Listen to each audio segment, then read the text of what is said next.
Have you ever met someone who seemed too perfect?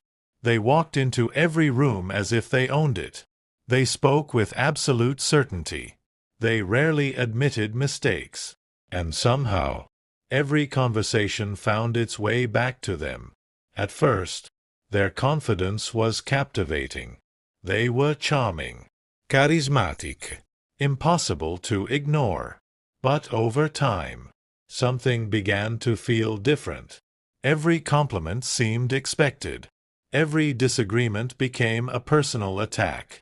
Every achievement had to be bigger than everyone else's. It was as if they weren't simply trying to be admired. They needed to be admired. Welcome to Mind Decoded.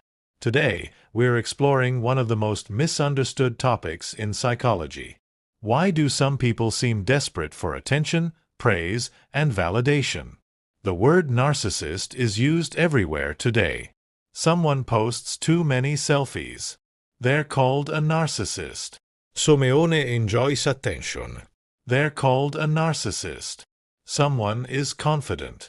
Again, they're called a narcissist. But psychology paints a more complicated picture. Confidence and narcissism are not the same thing. A confident person doesn't need to prove they're valuable. A person with strong narcissistic traits often depends on admiration from others to maintain their sense of self-worth. On the surface, they may appear incredibly secure. But beneath that confidence, there can be a deep need for constant validation. Think of it like a balloon. From the outside, it looks large and impressive, but it stays inflated only as long as air keeps being pumped into it. In a similar way, some people rely heavily on praise, status, or admiration to feel important. When that admiration disappears, their reactions can become surprisingly intense. Criticism feels unbearable.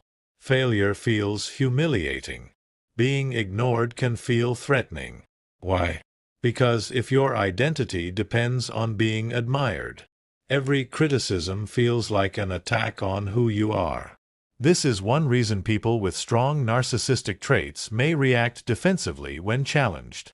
Not because every disagreement is hostile, but because their self-image feels fragile beneath the surface.